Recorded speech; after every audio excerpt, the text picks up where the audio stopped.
Wakil Ketua LPSK Wawan Fahrudin di Bandung, Jawa Barat, Selasa 4 November menegaskan komitmennya dalam memperkuat perlindungan dan pemulihan bagi korban kejahatan melalui skema pendanaan yang lebih progresif.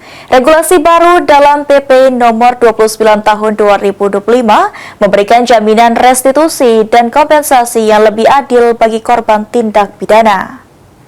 Nah, harapannya seperti yang tadi saya sampaikan tadi pagi. Wakil Ketua Lembaga Perlindungan Saksi dan Korban LPSK Wawan Fahrudin di Bandung, Jawa Barat, Selasa 4 November menyampaikan bahwa Peraturan Pemerintah Nomor 29 Tahun 2025 memberikan terobosan baru dalam pemenuhan hak korban melalui skema pendanaan yang lebih progresif. Oleh karenanya, dalam aturan tersebut, korban berhak mendapatkan ganti rugi atau restitusi dari pelaku. Dan apabila nilainya masih kurang, negara berkewajiban membayarkannya dalam bentuk kompensasi. Perlu kami sampaikan bahwa di dalam PP tersebut, korban ini memiliki hak untuk dapat diberikan haknya dalam bentuk restitusi yang dibayarkan oleh pelaku.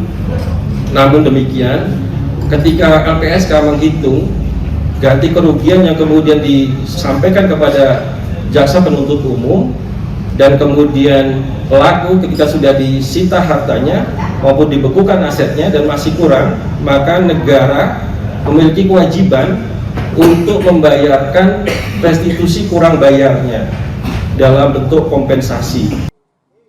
Adapun LPSK juga mendorong agar pengelolaan dana kompensasi dilakukan secara independen, transparan, dan sesuai dengan tata kelola pemerintahan yang baik.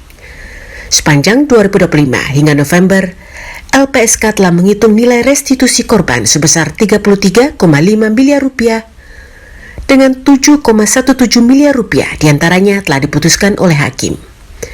Dari Bandung, Jawa Barat, Putri Hanifah, Kantor Berita Antara mewartakan.